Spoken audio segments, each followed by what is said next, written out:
నాకు బతికేదానికి అంటే ఈ పిల్లలు కడిసి వల్ల పోదా సార్ రిజల్టెడ్ పిల్లల కేటగిరీలో వస్తారు సార్. పేరెంట్స్ చెప్తాను 4,000 రూపాయలు పర్ మంత్ సార్.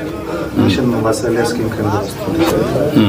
సో 4,000 రూపాయలు వచ్చి 6 నెలలకి సార్. ఓన్లీ 6 నెలలకి ఇస్తాం. 6 నెలలకి సార్. April onwards. మళ్ళీ అంతే ఓన్లీ 6 monthsకే. అంటే ఒక 6 ఉంటే 24,000 వస్తుంది. 48,000 సార్. ఇదే ఇద్దరికి కలిసి 48,000 వస్తుంది. ఒక పని చేయండి, ఆ అమ్మాయితో 2 లక్షలు, ఈ అమ్మాయితో 2 లక్షలు ఫిక్స్డ్ డిపాజిట్ చేసేయండి. Okay sir. ఇది ఇచ్చేసేసారు. నేను 2 లక్షలు ఫిక్స్డ్ డిపాజిట్ చేయమంటానమ్మా.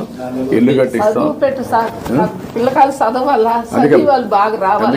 ఎందుకని చెప్పా కదా, ఇప్పుడు అది చేద్దాం. ఈ పిల్లల్ని కూడా గవర్నమెంట్ నోట్ చేసుకొని వెల్ఫేర్ హాస్టల్లో పెట్టి ఫ్రీగా చదివించడానికి చదివించేసాను.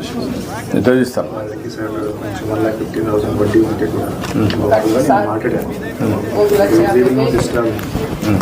వాళ్ళు 1,50,000 చెప్పేసాను. అది రద్దు చేస్తారు, మధ్య చేస్తారు.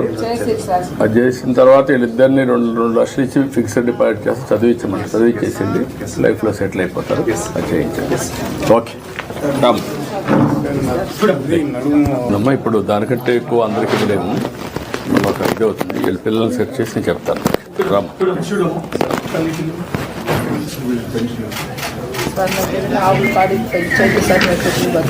2 ఆవులు బట్టి ఇచ్చేసి అమ్మాయికి 2 ఆవులు బట్టి ఏమంటారమ్మా? నువ్వు పెంచుకో సరిపోతుంది. 2 సరిపోతాయి కదా, 2 చేయమంటారు. ఆ 2 కూడా ఇచ్చేసాను. రామ్ తీసుకున్నావా? ఇచ్చేసి రా.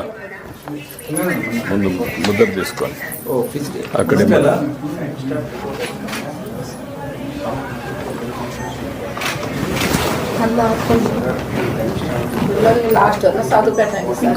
చేద్దాం.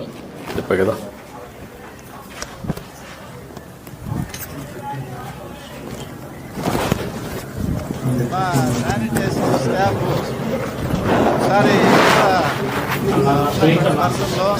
సార్ చెక్ చేసుకుని అన్ని క్లీన్గా ఉన్నాయని రండి.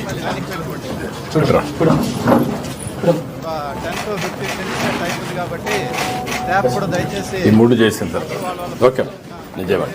ఓకే పప్పులు పెద్దలు పర్లేదు రమ్మా. పర్లేదు రా. ఇటు రామ్మా.